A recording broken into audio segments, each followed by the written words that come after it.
Why would Christians sacrifice their children for the God of the Bible?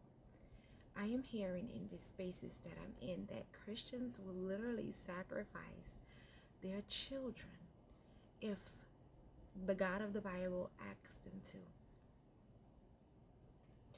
And what's more disturbing is some of them they believe that this God will not ask them to do that type of thing. And that leads me to believe that either they don't read the Bible, they don't comprehend the Bible, or they lie to themselves. Because God asked Abraham to do that to Isaac, and then God sacrificed its own son. So are you more important than God's son? Or you're more important than Isaac?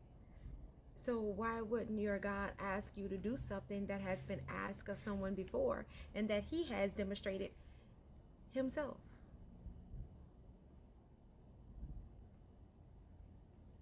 Yeah. What's equally disturbing to me is that I found some evidence. And this evidence that I found of Christ not even being real, it's very, very hurtful. The more evidence I collect, the worse I feel.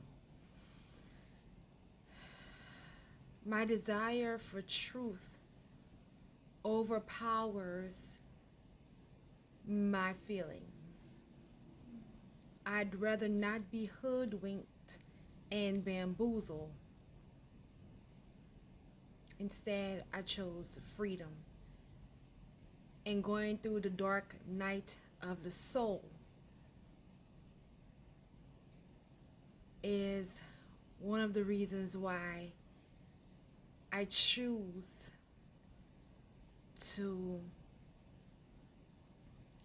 keep researching in spite of.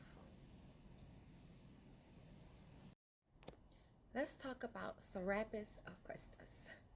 Serapis was a god worshipped in Egypt and Greece. His origins can be traced back to the Hellenistic period around 323 BC. Serapis was a deity made up of Osiris and Apis and was intended to unify Egypt and Greece. Serapis was associated with the afterlife. He wore a crown that depicted fertility and abundance. During the reign of Hadrian in 117 BC, followers of Serapis became known as Christians. And during the gathering of the Council of Nicaea, under the Emperor Constantine and Bishop Hosius of Corduba, they changed Serapis' name to Ius Christos and changed him from the Greco-Egyptian god to the Christian God. After his death, Iusis Christos came to be called Jesus Christ. Christ was not originally a name, but a title derived from the Greek word Christos, which translates to the Hebrew term Messiah, meaning the anointed one.